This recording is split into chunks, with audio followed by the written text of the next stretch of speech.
Derek Hayes sat in the command chair of the HMSS Vengeance and stared at the sensor displays.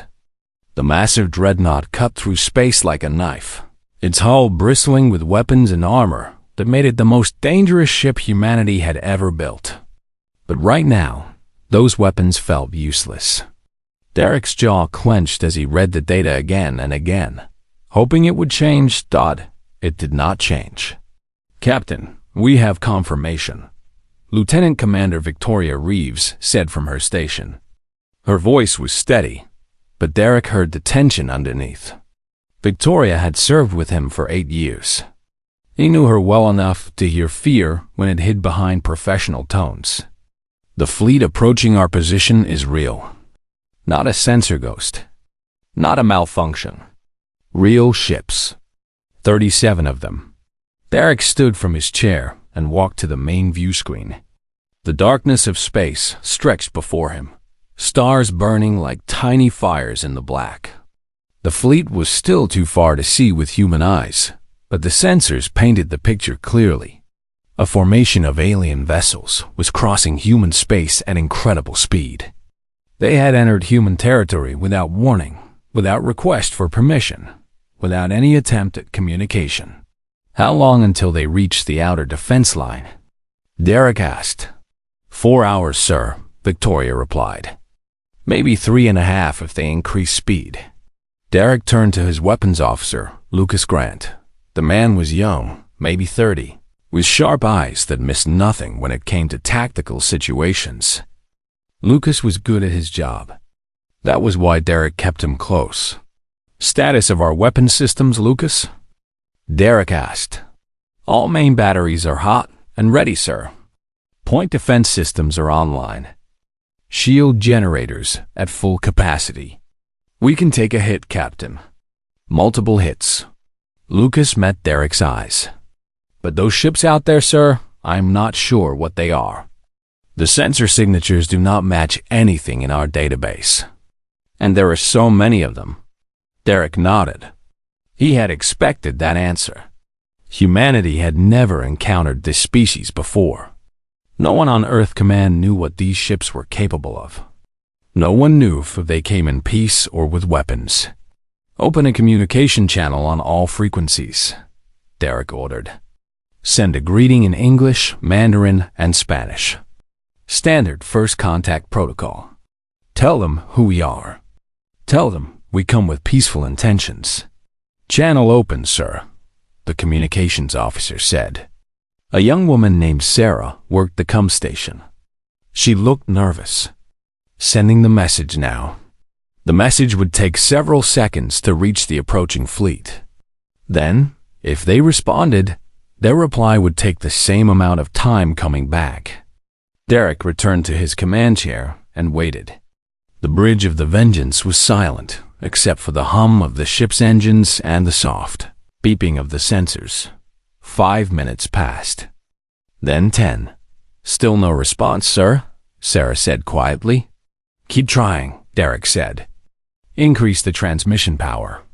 Try different frequencies. Maybe they do not receive on our standard bands." Another 10 minutes went by. Derek's daughter Emma was somewhere on this ship. She worked in the communications department, one level below the main bridge. She was junior staff, still learning, still new to the military life. Derek had worried when she chose to serve on the Vengeance. He had worried even more when she chose to serve at all. But Emma had her own mind. She always had. Derek was proud of her, but pride did not ease the fear that lived in his chest right now. "Captain, the alien fleet is accelerating," Victoria said urgently. "Speed increasing. They are now moving at extreme velocity." Derek leaned forward in his chair. "Are they changing course toward us?" "Negative. Current trajectory takes them directly to Earth." The words hit Derek hard. Directly to Earth. Not a deflection. Not a patrol of the outer systems. A direct line to Earth. "Captain, they are powering up some kind of energy systems," Lucas said. His voice had gone sharp and cold. "Multiple readings suggest weapons charging. I have never seen anything like this before, but the energy signatures are consistent with pre-attack preparations. Derek's hands gripped the armrests of his chair. They are arming weapons? Yes, sir. I would bet my commission on it. Still no response to our communications? Derek asked, though he already knew the answer. Nothing, sir. Complete silence, Sarah replied. It is like they are not even trying to talk to us. Derek thought of the colonies on the outer worlds, Mars, the mining stations, the research outposts. Thousands of humans living on those worlds, working, building, raising families. If that fleet got past the Vengeance, those people would have no defense. Earth Command was still scrambling to get defensive ships in position. The Vengeance was the only thing standing between the approaching fleet and humanity's world. Derek stood and began to pace. Every instinct in his body screamed at him to act, to fire, to destroy the threat before it destroyed Earth. But he was a soldier. He followed the rules. The first rule was never fire unless you were fired upon. Captain, those alien ships are now in weapons range of our forward batteries, Lucas said. Repeat, they are in range. Derek stopped pacing. He could see the tension on every face on the bridge. Victoria watched him with steady eyes. Lucas waited for orders. Sarah kept her hands ready at the communication station, though Derek knew there was no one on the other end listening anymore. Open another communication channel, Derek said. Priority 1. Send a direct message to the lead ship. Tell them they are in human space. Tell them to power down their weapons and state their intentions. Tell them we do not want conflict. Message sent, sir, Sarah said. The seconds dragged by. Derek found himself holding his breath. Captain, their weapon signatures are spiking, Lucas said. All ships are now at full weapons readiness. Targeting scanners locked onto our position and multiple points on Earth. They are targeting Earth? Derek felt something cold slide down his spine. Confirm that. Confirmed.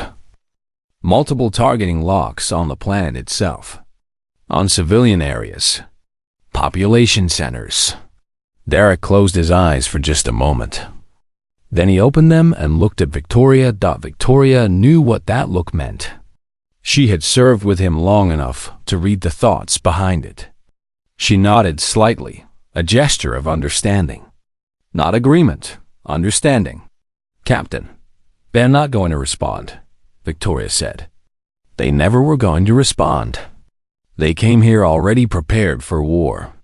Derek turned to face the view screen again. Out there, beyond the darkness, 37 alien ships were approaching with weapons aimed and charged. Humanity had tried to talk. Humanity had tried diplomacy. Humanity had tried to reach out an open hand. The aliens had responded by locking weapons on human worlds. Derek thought of Emma, working in communications, maybe still hoping for a response from the ships. He thought of the millions of people on Earth. He thought of all the people in human space who were counting on him to make a choice.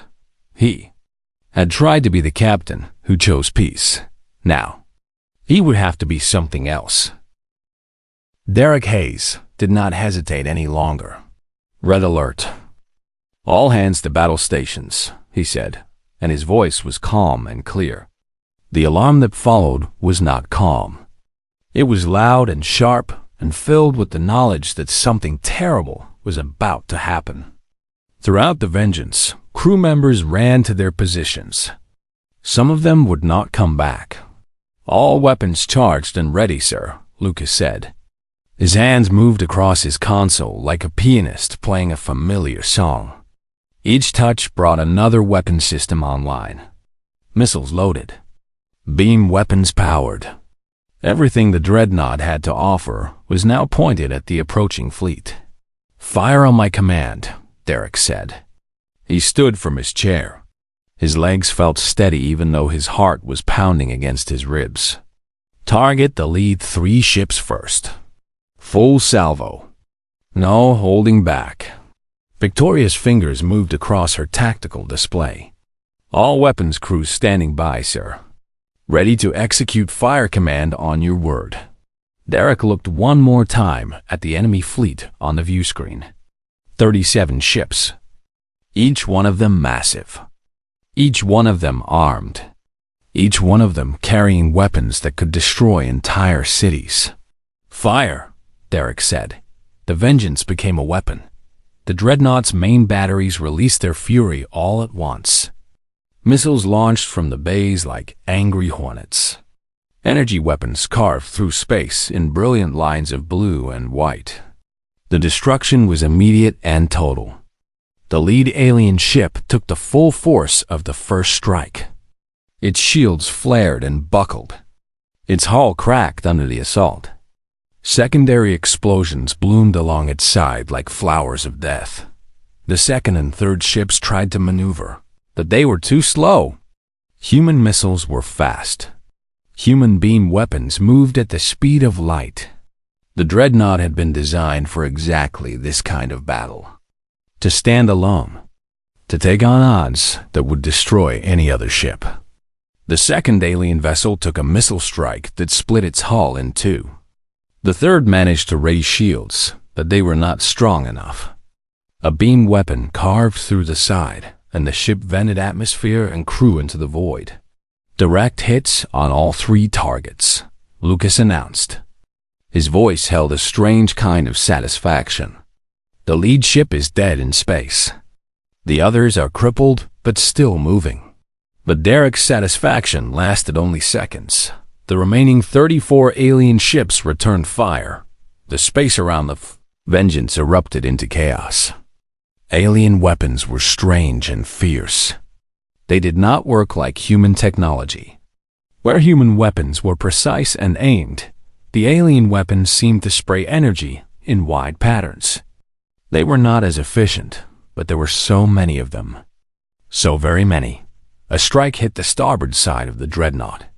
The impact threw crew members against walls and sent sparks raining from damaged systems. Derek gripped his armrest to keep from falling. Shields holding at 85%, Victoria called out. Portside weapons damaged. We are losing power to the secondary reactor. Reroute power to the main shields and keep returning fire, Derek ordered. Lucas was already firing again. The Vengeance's weapons lashed out at the surrounding ships, destroying 2 more and damaging several others. But the aliens were beginning to understand how to work together. They started moving in coordinated patterns, spreading out to avoid the Dreadnought's main weapons. Another strike hit. Then another. The Vengeance shook like a wounded animal. Shields at 60%, Victoria said. Her voice had changed. It was not calm anymore.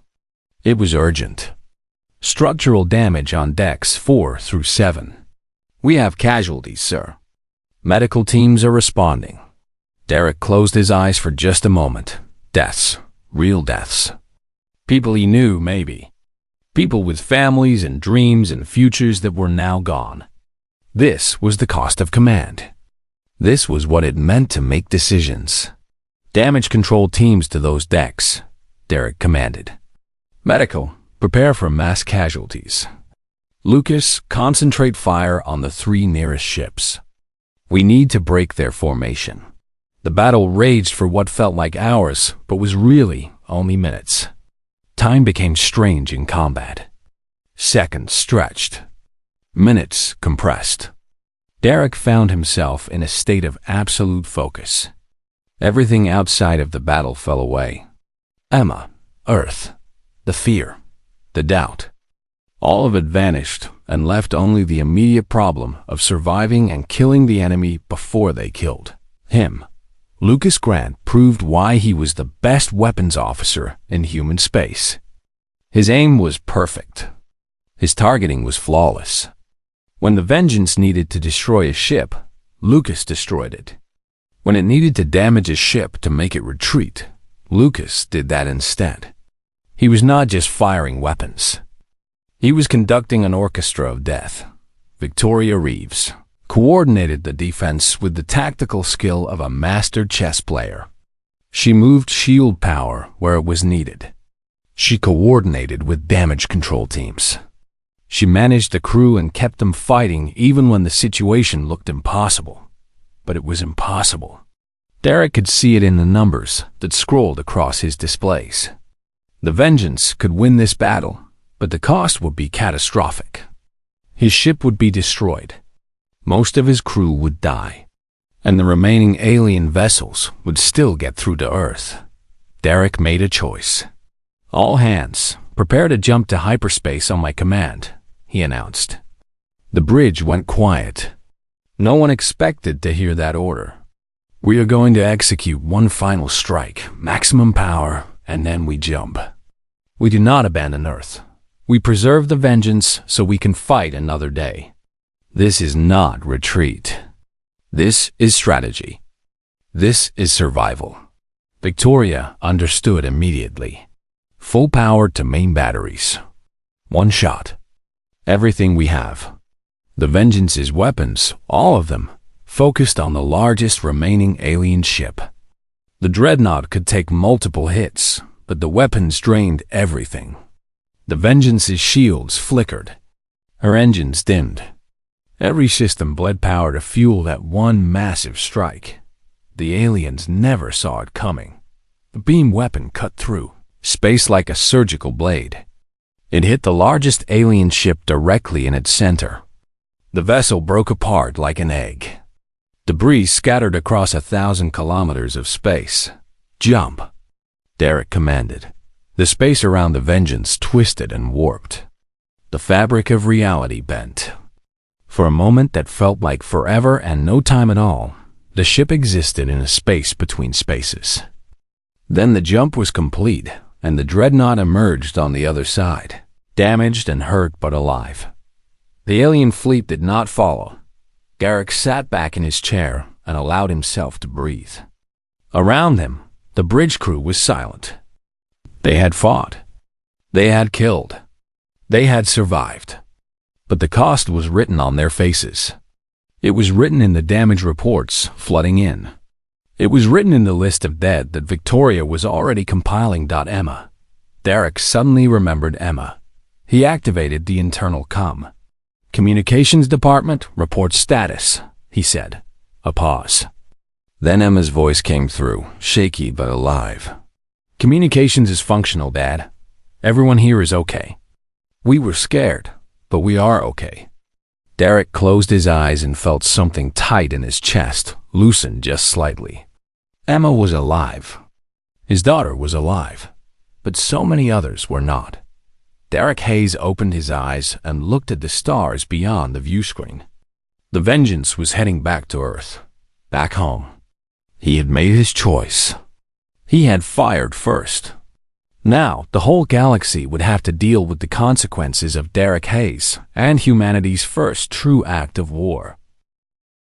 The Vengeance limped back to Earth Station like a wounded animal returning to its den. The massive Dreadnought had taken heavy damage during the battle. Entire sections of the ship were without power. The hull was scarred and blackened by enemy fire. But the ship was still flying, and it was still deadly. Derek Hayes stood in the medical bay and watched Victoria Reeves lie on the surgical bed. She had taken shrapnel when a wall panel exploded during the final battle. The doctors said she would recover. She would walk again. But it would take time. Victoria had fought to stay conscious long enough to reach the medical bay herself. That was the kind of officer she was. "You did good out there," Derek said when Victoria opened her eyes. "We did what we had to do," Victoria replied. Her voice was weak, but her eyes were sharp. "Did we make the right choice, Captain? I keep asking myself that question. Did we do the right thing?"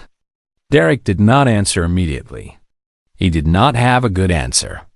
He had fired first. That was the fact of the matter. No matter how he tried to explain it, that simple truth remained. Derek Hayes had fired on an alien fleet without any declaration of war, without any final ultimatum. He had made the choice to be the aggressor. "Get some rest," Derek finally said. "I will answer that question when I know the answer myself." Earth Station was controlled chaos. The moment the Vengeance arrived, military personnel and government officials swarmed the docking bays. Derek was escorted from his ship immediately and taken to a secure briefing room. He expected to meet with military commanders who would congratulate him for defending Earth. Instead, he found himself facing the Galactic Council. There were 3 of them sitting at a table that stretched the width of the room. They were not human. 2 were tall beings with elongated bodies and skin that seemed to shift between blue and purple. The third was something else entirely, a creature with multiple arms and eyes that tracked Derek's movements simultaneously. Captain Derek Hayes, the blue-purple being on the left, said. His voice came through a translation device that made the alien words sound hollow and strange. "You stand accused of unprovoked aggression against a diplomatic delegation from the greater galactic community." Derek felt something cold settle in his stomach. Diplomatic delegation.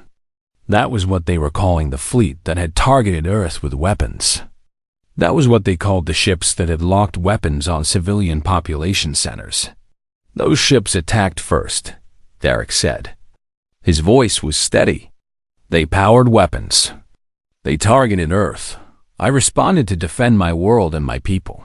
You fired before any weapons were directed at your vessel," the council member said.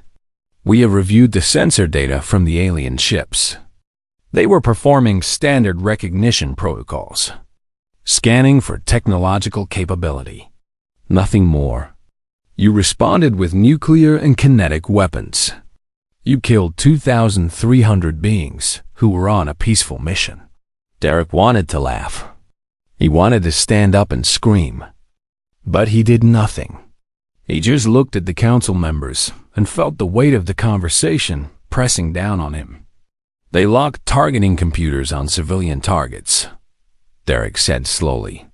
"That is not a recognition protocol. That is preparation for attack. Your interpretation of events is limited," the second blue-purple being said. "You lack the understanding of galactic interactions that comes with hundreds of years of civilization. The Kalian species were merely following standard procedures. Your panic and ignorance triggered a conflict that need not have happened." The third being, the one with the multiple arms, spoke in a voice like grinding stone. "The Galactic Council has made a decision regarding your actions. Humanity is to be restricted. All trade will be halted. All technology sharing will cease. All diplomatic relations are suspended pending investigation. And you, Captain Derek Hayes, will be remanded into council custody for trial." Derek met their eyes. All of them. He did not look away. "And if I refuse," he asked, "then every human establishment in galactic space will be attacked. Every human colony will be destroyed. Every human ship will be hunted and eliminated. Your species will be erased from the galaxy." The threat hung in the air, between them like a physical thing. Derek was escorted out of the briefing room and placed in a military detention facility on Earth Station. The walls were gray and smooth. The door was made of something he could not break. He sat on a narrow bed and waited for his trial, knowing that the fate of all humanity might rest on what happened next. News of the incident spread across the human colonies like wildfire. Within hours, debates were raging on every human world. Some people called Derek a hero. He had protected Earth. He had shown the galaxy that humanity would fight. Others called him a fool. He had started a war with beings far more advanced than humans. He had sentenced all of humanity to destruction. Emma Hayes watched the news feeds from the communications office. Her father was in detention. The whole world was divided. And somewhere out in the galaxy, the Kalian fleet was being repaired and resupplied by the Galactic Council, ready for another attack. Victoria Reeves recovered faster than the doctors predicted. She walked out of medical bay on crutches and went directly to the council chambers. She provided testimony about the weapon lock. She explained the targeting scans. She described the aggressive formation the alien ships had taken. The council listened but did not seem to care. They had already made up their minds. Lucas Grant did something different. He took the sensor data from the battle and began to dig deep. He looked for inconsistencies. He looked for evidence that could be interpreted a different way. And slowly, piece by piece, he found something interesting. The Kalian ship's power signatures did not match the description the council had given. The weapons locks were not just recognition protocols. They were pre-aimed targeting systems. And there was something else. Something that made Lucas realize that the truth was far more complicated than anyone had suspected. Lucas took his findings to Victoria. Then together they went to Derek's detention cell. The guards let them through. They had not been ordered to stop them. "Captain," Lucas said, "I think we have been looking at this wrong. I think the council knows we looked at this right, and they are covering it up." Derek stood from his bunk. His face was worn, but his eyes were alert. "Tell me," he said, and Lucas Grant told him everything. The truth was complicated and dangerous. Lucas Grant laid out the data on Derek's bunk, displaying it on a portable terminal that Victoria had smuggled past the guards. The evidence told a story that the Galactic Council did not want told. The Kalian ships were not a peaceful delegation. They were a military strike force sent by a faction within the Council itself. The older, more powerful species who controlled the Council had grown afraid of younger species gaining power. They saw humans as a threat, not because of any actual threat humans posed, but because humans represented change. Humans represented the possibility that the old powers would lose control. "The Council sent them to destroy us," Derek said quietly. "They wanted to eliminate humanity before we became a problem."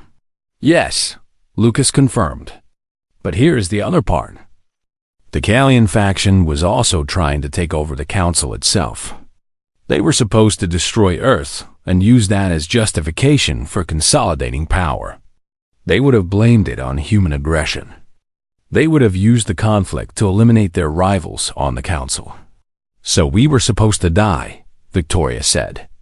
And the Kalian fleet was supposed to fail so the Council could use that failure to grab more power. Exactly, Lucas said. But you fired first, sir. You destroyed enough of their fleet that the Kalian could not continue their invasion. You also destroyed their plan. Now the Kalian are wounded, and the Council is panicked because their conspiracy is exposed if they start pushing too hard for your execution. Derek stood and walked to the small window of his cell. Outside he could see the stars. Somewhere out there, the galaxy was watching humanity. Some wanted humans dead. Some wanted humans enslaved. But some, Lucas had discovered, wanted something different.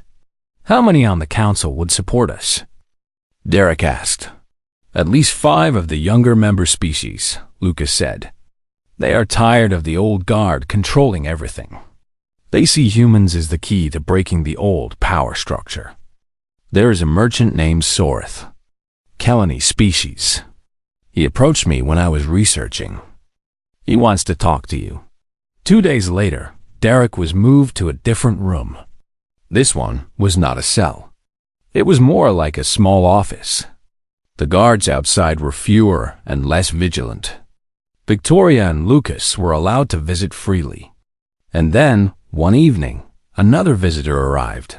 Sorth was not what Derek expected. The Kelani merchant was roughly humanoid, but covered in scales that shimmered like oil on water. His eyes were large and intelligent. When he spoke, his voice was soft and thoughtful. Captain Hayes, I am grateful you agreed to see me, Sorth said. He settled into a chair across from Derek. Your species has stumbled into something larger than any of you realize. The Galactic Council is not the benevolent organization it claims to be. It is a tool used by the 5 oldest species to maintain their control over younger races. I understand that much, Derek said. What do you want from me? Your species is valuable, Soreth said. Humans think differently than we do. You see solutions that others cannot. You take risks that seem insane to us, but often succeed. The Council fears humanity because you are not bound by the old rules. You do not accept the hierarchy they have established. So you want to use us, Derek said flatly. I want to work with you, Soreth corrected. I want my species and yours to rise together. But first, you must be freed. The Council cannot execute you because it would expose their conspiracy. But they will hold you indefinitely if we do not act. What is your plan? Victoria asked. Soreth explained. The younger species on the Council were willing to challenge the old guard, but they needed proof. They needed Derek to be cleared of charges. And they needed humanity to take a place at the Council table, not as servants or subjects, but as equals. The evidence Lucas has gathered is substantial, Soreth said. With support from my people and the other younger species, we can force the Council to hold a real trial. Not one where the outcome is predetermined. A real trial where evidence matters. And when we present what Lucas found, the truth will be impossible to deny. They will never allow it, Derek said. They will have no choice, Soreth replied. Because if they refuse, they admit they are corrupt. And if they admit that, their authority collapses. The younger species will break away. A new council will form. The old guard will lose power. They would rather risk losing a trial than guarantee that outcome. Soreth was right. The trial was held in a vast chamber on Earth Station. Representatives from every major species in the galaxy attended. The 3 original council members who had confronted Derek were present. The Kalian representatives who had survived the battle were there as well, defended by the best lawyers money could buy. But the trial was fair. That was the difference. Emma Hayes testified about the weapons locks. She had been monitoring the communications when the targeting scans began. Her data was precise and clear. Lucas Grant presented the sensor analysis he had compiled. The files showed that the Kalian ships had powered their weapons before Derek gave the order to fire. Victoria Reeves provided testimony about the aggressive formation and the targeting algorithms. The Kalian tried to explain their actions as standard procedures, but their own data contradicted them. The younger species council members asked hard questions. Questions the Kalian could not answer. Satisfactorily. And then Soreth revealed the conspiracy. The Kalani merchant had obtained communications records between the Kalian faction and certain members of the old guard on the council. The messages were clear. The invasion of Earth was supposed to happen. Humanity was supposed to be destroyed. The Kalian were supposed to use that destruction to consolidate power. The trial lasted 3 days. When it ended, the verdict was unanimous. Derek Hayes had acted in self-defense. The Kalian invasion had been an act of war against Earth, and the conspiracy to destroy humanity had been exposed. The 5 council members who had backed the conspiracy were removed from power. The Kalian faction was stripped of their seat on the council, and humanity was given a choice. Accept a seat on the new council that the younger species were forming, or remain isolated. Derek chose to accept. As he was released from his detention, Emma ran to him and threw her arms around him. She held him tight, and Derek held her back. For a moment, nothing else mattered. His daughter was safe. His species was free. What now? Emma asked. Derek looked past his daughter at Victoria and Lucas standing nearby. He looked at Soreth, who was waiting with something that might have been a smile on his alien face. He looked out at the galaxy beyond Earth Station, vast and dangerous and full of possibility. Now, Derek said, we change everything. 6 months after Derek Hayes was cleared of all charges, the HMSS Vengeance emerged from the construction docks. The dreadnought had been rebuilt from the damage of the battle. Her hull was stronger than before. Her weapons were more advanced. Her crew was more experienced in actual combat than any human ship before her. But more importantly, the Vengeance had been transformed into something new. She was no longer a weapon of war. She was a symbol of humanity's place in the galaxy. A symbol that humans could stand as equals with any species.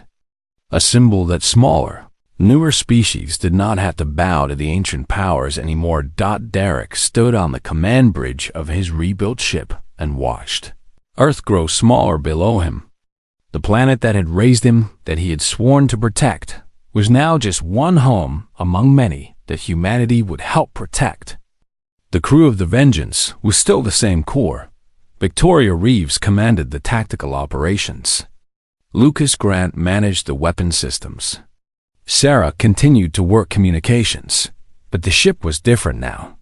Human crews worked alongside Kelani technicians. Representatives from 3 other younger species had joined the Vengeance as exchange officers. They would learn from humans. Humans would learn from them. That was the real mission now. Not war. Learning. Emma Hayes had left her position in communications. She had received an offer from the new council to work as a diplomatic liaison. It was a position of honor and responsibility. Emma had accepted without hesitation. Now she was on Earth, learning languages and studying the cultures of 24 alien species. She was building bridges where Derek had been forced to build walls. Derek had not wanted to become the representative for humanity on the new council. But no one else was willing.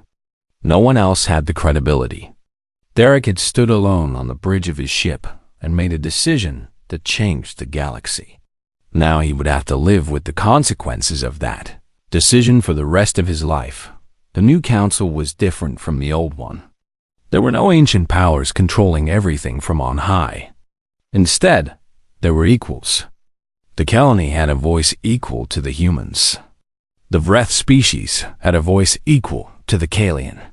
The younger races were finally being heard. It was messy. It was chaotic.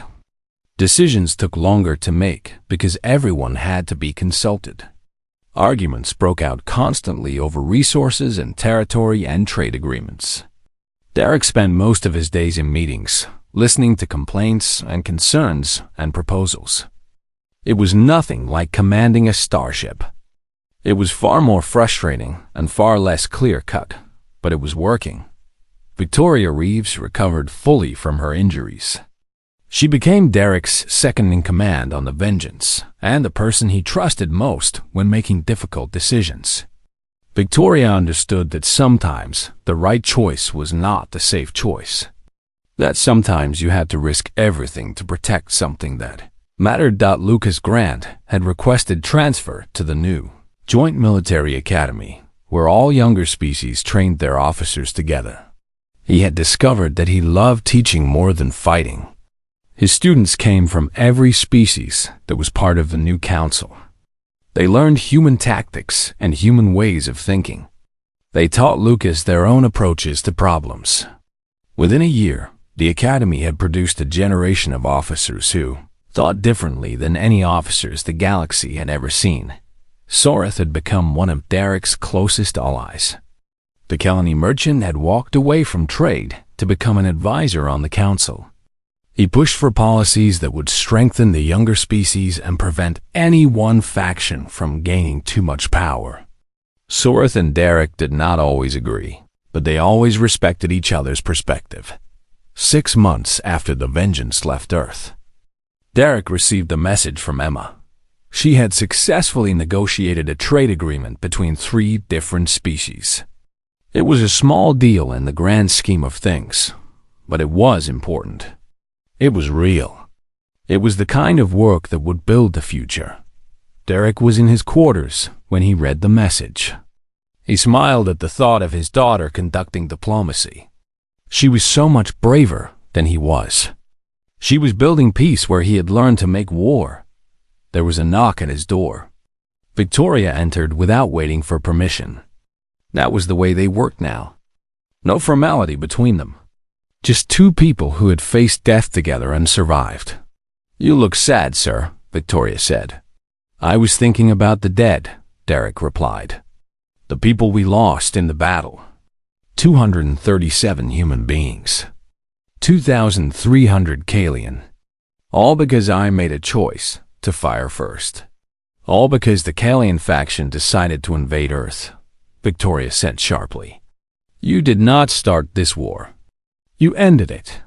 You ended it quickly and with fewer casualties than there would have been if we had tried to defend against their invasion." "I still fired first," Derek said. "Yes," Victoria agreed. "And that is the burden you will carry for the rest of your life. That is what command means, sir. You make decisions that cost lives. The question is not whether you made the right decision. The question is whether you learned from it and did better next time." Derek nodded. Victoria was right. That was the real measure of a leader. Not whether every decision worked out perfectly, but whether you learned and grew from your mistakes. The Vengeance continued on her mission of exploration and partnership. The ship visited worlds that had never seen a human before. Derek attended meetings where he was the only representative of a young species in a room full of ancient powers. He spoke, he listened, he learned. And slowly, through patience and persistence, he changed the way the galaxy thought about humanity. Years passed. The new council became stable.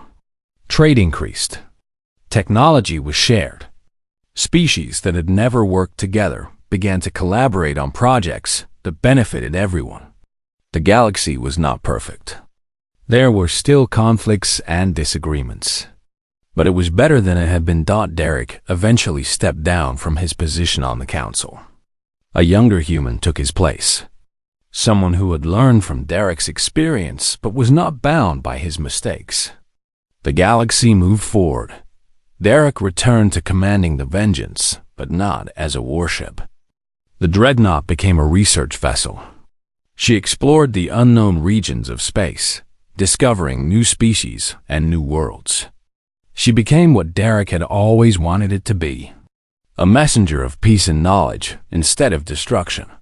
Emma became one of the most respected diplomats in galactic space. She negotiated treaties between species that had been enemies for hundreds of years. She built understanding where there had been only suspicion. Victoria wrote a book about her experiences commanding the tactical systems during the first contact battle. It became required reading for every military officer in the known galaxy. Her analysis of how to fight against unknown opponents became doctrine. Lucas Grant trained thousands of officers. Many of them became great commanders themselves. They thought differently because Lucas had taught them to think beyond the old ways. Sorath lived to see his dream of a balanced council become reality. The Kelani merchant had changed the course of history by choosing to help a species that most of the galaxy wanted to destroy. 20 years after the first contact battle, Derek stood on the observation deck of the Vengeance and watched stars go by. The ship was traveling toward a region of space that no human had ever explored before. Somewhere out there, a new civilization was waiting to be discovered. New friends. New allies. New possibilities. Derek thought about the choice he had made on that day when the alien fleet approached. He thought about the moment when he had said fire, instead of trying for one more moment of peace. He thought about the lives that choice had cost. He could not change the past. He could only build a better future. The Vengeance jumped to hyperspace and disappeared into the darkness of space. Behind it, in the place that was the center of the new galactic community, humans and aliens worked together to build something that had never existed before. Not empire, not dominion, but partnership. Derek Hayes had fired the first shot in humanity's war for the galaxy. But he had also been the first human to forge peace with species that once wanted only to destroy his world. That was his real legacy. Not the weapons he had used, but the bridges he had built, the galaxy would never be the same. And neither would humanity. In the years to come, humans would look back at that first contact and remember Derek Hayes. Some would call him a warrior. Some would call him a hero. Some would call him foolish. But Derek knew what he really was. He was the captain who had made a choice when it mattered most. He had chosen to protect his people. And in doing so, he had accidentally saved the galaxy from the corruption of the old powers. The vengeance sailed on through the stars. And the new era that Derek had helped to create continued to unfold. One discovery at a time, one treaty at a time, one act of courage at a time. Humanity had arrived in the galaxy, not with apologies or pleas for acceptance. Humanity had arrived with strength and wisdom and the willingness to fight for what was right. And in the process, Derek Hayes had changed everything.